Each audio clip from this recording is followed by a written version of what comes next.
Thanks for joining us on the news. I'm Ruth Aguele. My sign language interpreter is Hannah Olainka. Let's start with the headlines.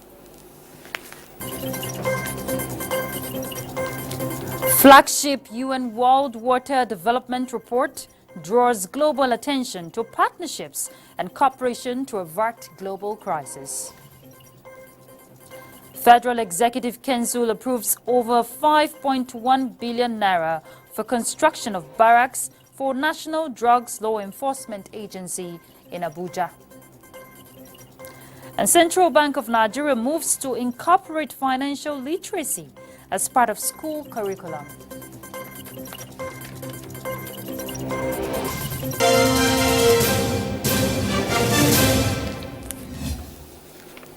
A more vigorous sanitation strategy needs to be implemented to solve the looming environmental health crisis brewing in communities across the Federal Capital Territory, Abuja. Therefore, the Association of Professional Women Engineers of Nigeria, APWEN, is advocating a strategy that involves school children. Kelvin Ahunwahi reports. Successful sanitation programs depend on effective water supply management. That is why APWEN, on the occasion of the 2023 World Water Day, is championing an integrated program of action that places emphasis on availability of water in households and inculcating the culture of sanitation and hygiene in students to enable them imbibe them early. This year, the association brought together students in Abuja in a competition to promote water and sanitation awareness. The unique thing about this competition we are hosting today is that we called together the school that won the World Water Day for 2021, where we were talking about valuing water, and that is Anglican Girls Grammar School, Gudu, and the school that won for 2022 World Water Day, where we were talking about groundwater exploration, making the invisible visible, and that is Government Day Secondary School. And today we asked them to do a paper presentation on the topic accelerating change to solve water and sanitation crisis in Nigeria. With the theme, accelerating change to solve water and sanitation crisis, stakeholders are elevating messages on the importance of water management, especially in rural communities. In Abuja, Kelvin Ahunwahi, NTA News. Launched ahead of the UN 2023 Water Conference, a flagship United Nations World Water Development Report is drawing attention to partnership and cooperation to avert global water crisis. Published by the UN Education, Scientific and Cultural Organization, the report highlights collaborative ways actors can work together to overcome common challenges. The report notes that water starts wars, puts out fires, and is key to human survival. But ensuring access for all hinges largely on improving cooperation. There is an urgent need to establish strong international mechanisms to prevent the global water crisis from spiraling out of control.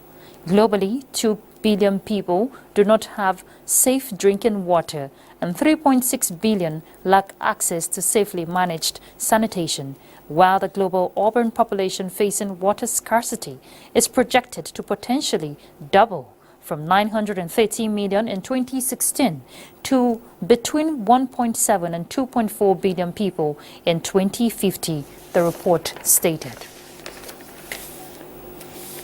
From the global scene, Uganda's parliament passes anti-gay bill to protect family values, just as Russia warns of a serious escalation of Ukraine crisis if Britain gives Kiev armor-piercing ammunition, which contains depleted uranium. Let's get details with Uche Ugochukwu.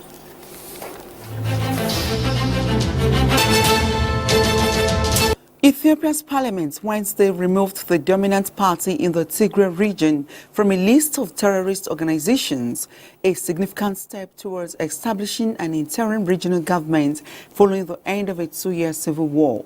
The Tigray People's Liberation Front, TPLF, which led the northern region into war with the federal government in late 2022, was designated a terrorist group in May 2021. The delisting is a prerequisite to the TPLF's participation in an interim regional government. Ugandan parliament has passed a sweeping anti-gay legislation which proposes tough new penalties for same-sex relationships. The law aims to protect traditional family values, diverse cultures and faiths by prohibiting any form of sexual relationships of persons of the same sex. The bill will next go to President Yoweri Museveni, who can choose to veto or sign it into law. For the last 4 years, unprecedented flooding linked to climate change has turned almost two-thirds of South Sudan into swampland. The environmental catastrophe is most apparent in the city of Bintu in the northern parts of the country. Away from Africa, Russia has warned of a serious escalation of the Ukraine crisis if Britain gives Kyiv armor-piercing ammunition which contains depleted uranium. Russian Foreign Minister Sergei Lavrov said the use of such ammunition would sharply reduce Ukraine's ability to produce high-quality, uncontaminated food. Meanwhile, Britain's Foreign Secretary James Cleverly refutes nuclear escalation in the Ukraine war. And United Kingdom seeks more global help and support for Taiwan because, according to it, Taiwan is a crucial country for the West. UK lawmaker Stewart is leading a 6-member delegation currently in the island to discuss security issues with officials. Britain is reportedly helping Taiwan build its own submarines. That's the global update. I am Uche Ugochukwu.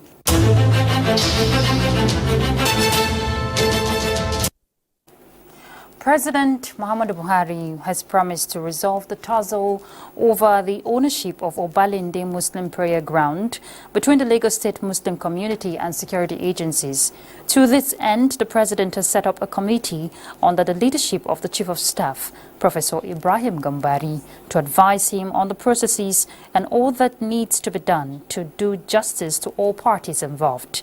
Speaking at the State House at a meeting with members of the Jama'atul Muslimin, President Buhari said justice and fairness are principles very dear to him, and he will hold on to them as long as he lives.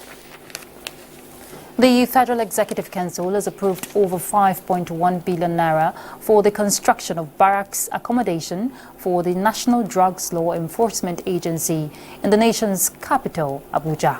Now, this is part of security measures towards protecting the personnel of the agency from adverse consequences in view of the serious threats associated with the drug war. Attorney General of the Federation and Minister of Justice, Abubakar Malami, SAN, announced this while briefing journalists after the weekly meeting of the Council presided over by President Muhammadu Buhari. We'll bring you the full package in subsequent bulletins. On the legislature, Senate has confirmed the appointment of Justice Stanley Adekunle Lawal as substantive president of the Customary Court of Appeal of the Federal Capital Territory.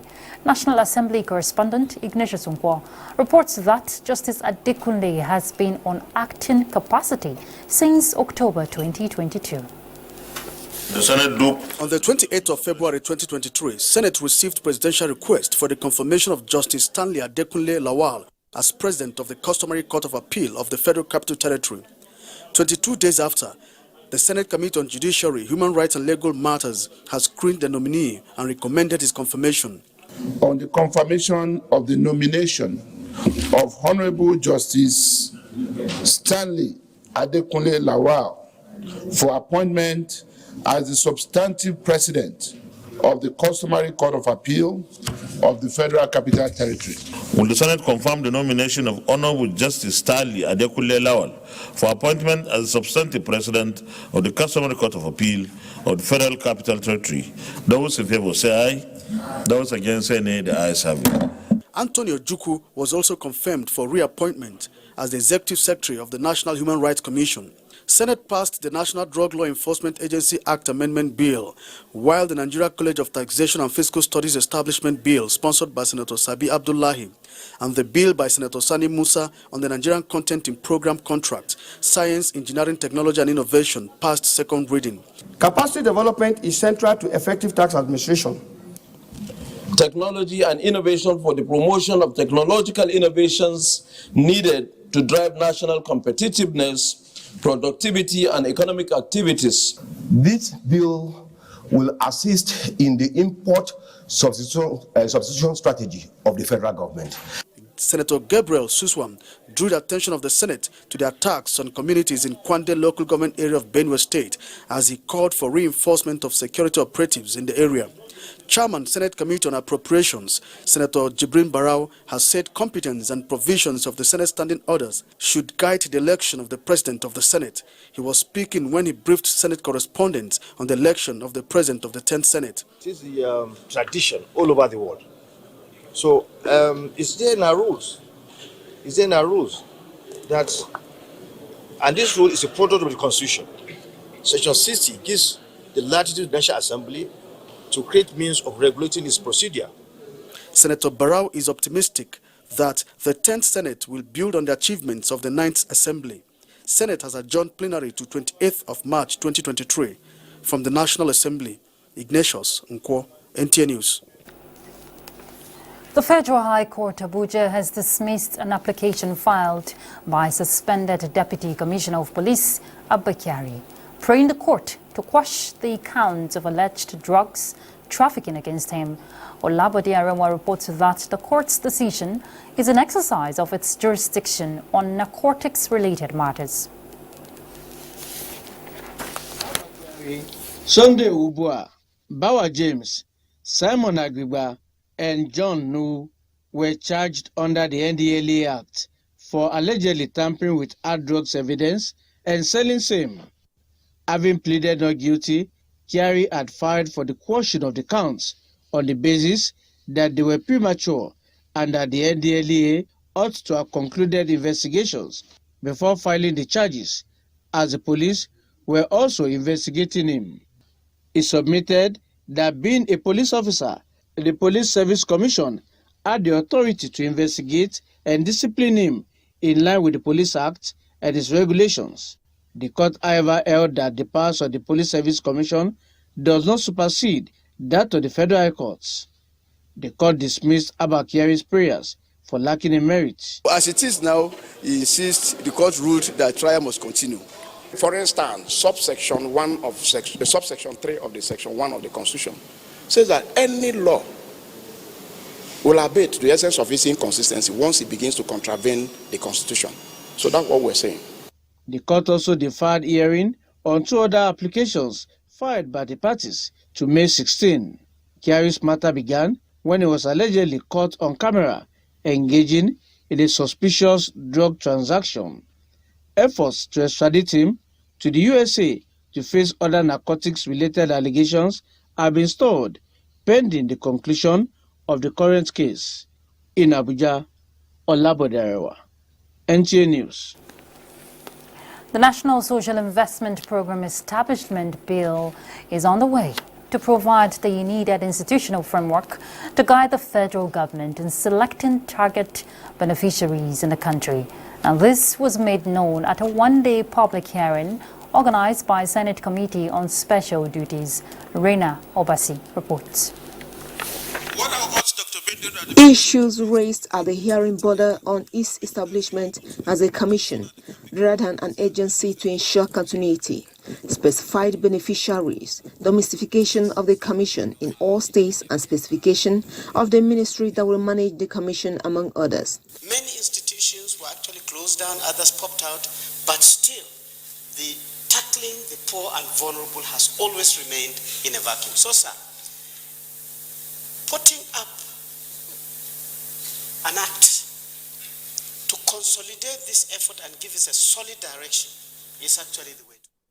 So, sirs, I would like to see where it is listed such other programs as directed or as included by the National Social Protection Policy. Because under the National Social Protection Policy, there are many policy measures that, if implemented, would be also, aligned with the statutory mandate of the agency. In particular, sir, we felt that the board, as it were right now... You said you have presented a paper? We are going to send a paper, sir. Okay. Yes, sir. The board, as it's configured right now, is over 36 members. And such a board is going to be a threat to the fund of the agency if created. Minister of Humanitarian Affairs and Disaster Management, through the Permanent Secretary, Dr. Sani Gwazo, says the bill, if passed, will help to consolidate on the activities of the ministry and reduce to the barest minimum the social unrest in the country. What will happen if this goodwill is not consolidated? If we leave the scene today as it is, believe me, most of the good work will dissipate. How do we consolidate it? It's through creating an agency that will carry on the legacy. Senate aligns with the bill, describing it as exceptional towards institutional support to citizens as well as the vulnerable groups in the society. The National Social Investment Bill is in the category of proposals geared towards growing our institutional ability to support citizens and groups towards societal stability and progress. It is as part of the methodology for the exercise that this public hearing was called to enable the committee gather critical information and valuable data to enrich our decisions in line with the global best practices. The committee says it is still open to more presentations to cover all interests in the bill. From the National Assembly, Rina Obasi. All right, let's go on a break. We're back. Please stay tuned. Welcome back. The House of Representatives has conceded and approved a legislation with provisions to reform the administration and management of customs and excise in Nigeria. National Assembly correspondent Lami Ali reports that the bill seeks to, among others, make the appointment of only career personnel of the service as Comptroller General of the Nigerian Customs. The draft legislation to reform the Nigeria Customs Service is coming 63 years after the first act came into operation. Some of the changes are in relation to funding, appointments and recruitments in the service. Whoever is going to be the Comptroller General of Customs, it's going to come within the service. That is, the President shall appoint a career officer not below the rank of Assistant Comptroller General of Customs. Now, the funding is going to come out from this bill. They will be taking their funding from 4% FOB, freight on board. An overriding benefit of the reform is improving the use of technology to increase revenue generation. This bill had earlier been forwarded to the President for assent, but was returned due to some observations in some of the clauses, which were amended and approved at today's sitting. The corrections are just reduced to the areas of concern. That's why we are having this document. Also, the House Committee on National Security and Intelligence submitted the reports of the Conference Committee on a bill to establish the National Center for the Coordination and Control of Proliferation of Small Arms and Light Weapons following its harmonization with the Senate. House members passed for second reading a bill forwarded from the Senate for concurrence, which seeks the establishment of National Food Safety Council and National Food Safety Management Committee. With the objective of ensuring that food and food safety risks are effectively managed. The bill has been forwarded to a committee of the whole for further legislative action. From the National Assembly, Lami Ali, NTA News. The Independent National Electoral Commission has declared Dr. Alex Choma Oti of Labour Party the winner of Abia State governorship election. The Labour Party candidate polled 175,467 to defeat the People's Democratic candidate Oke Ambrose Ahiwe, who got 88,529, and Young Progressive Party YPP Chima Einaya Nwafo, who polled 8,972. In the result announced by INEC, All Progressives Grand Alliance APGA Gregory Ikechukwu Ibe polled 18,119. The Abia State Coalition resumed following the abrupt suspension by the Independent National Electoral Commission on Monday owing to reports of irregularities raised by political parties contesting the governorship seat of the state. The result from Obinwa local government area were reported as being inflated. The Labour Party raised the objection that the PDP had inflated the numbers beyond the number of accredited voters. President-elect Bola Ahmed Tinubu has left the country for Europe to rest and plan his transition program ahead of May 29, 2023 inauguration. After the hectic campaign and election season, the president-elect left via the Murtala Mohammed International Airport, Lagos, to take a break in Paris and London, preparatory to going to Saudi Arabia for Umrah, Lesser Hajj, and the Ramadan fasting that begins Thursday.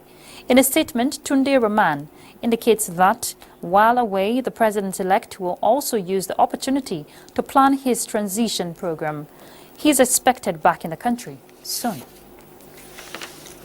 3,834,244 cyber attacks emanating from within and outside the country were blocked before, during, and after the governorship and state houses of assembly elections. In a statement, the Minister of Communications and Digital Economy, Professor Isa Ali Pantami, noted that the Ministerial Committee on Protection of Nigerian Cyberspace and ICT Infrastructure recorded 1,046,899 hacking attempts on the 17th of March, 1,481,847 the next day, and 977,783 on Monday, the 20th of March. The figures, he noted, are lower than what was experienced during the presidential and National Assembly elections, pointing out that recommendations and measures taken to fortify cyber defense mechanisms might have helped in blocking the attacks. The Central Bank of Nigeria says it is working to incorporate financial literacy as part of school curriculum in a bid to equip students with financial knowledge. Musa Abubakar reports that this was emphasized at a financial literacy fair in commemoration of Global Money Week in Abuja. Besides acquiring basic knowledge in school, these students have little or no knowledge about money matters. But at this literacy fair, organized by the Central Bank of Nigeria and other banks, Hassan Badamasi and his friends are learning new techniques on how to manage their own finances by the time they start earning income. Saving my money through the bank's account, opening the bank account and save the money into the bank account. Still young, so I don't have enough money to save, but with coming here I've learned that having money, you can save money for the future, not always relying on your parents and your guidance. So there's really a big deal for me to start saving money for the future, because I don't know what will happen in the future. This is all part of activities by the Consumer Department of the Central Bank to commemorate Global Money Week, aimed at ensuring that all children and young people have access to high-quality financial education. This is to improve their future financial resilience and well-being. You plan your money through savings, you plan through budgeting, you plan through investment, and the children are equally taught during this period on needs and wants. You have to separate your need from your want so that you don't put all your money in your want and you won't have savings to invest. For the theme, Plan Your Money, Plan Your Future, this year's focus is on raising awareness about the importance of adopting a responsible, informed, and forward-looking approach in making financial decisions. In Abuja, I am Musa Abubakar, NTA News. The Nigerian Christian Pilgrims Commission is exploring more holy sites for the Nigerian pilgrims. The Executive Secretary of the Commission, Reverend Yakubu Pam, made this known during the airlifting of the 9th batch of the pilgrims to Israel and the Kingdom of Jordan.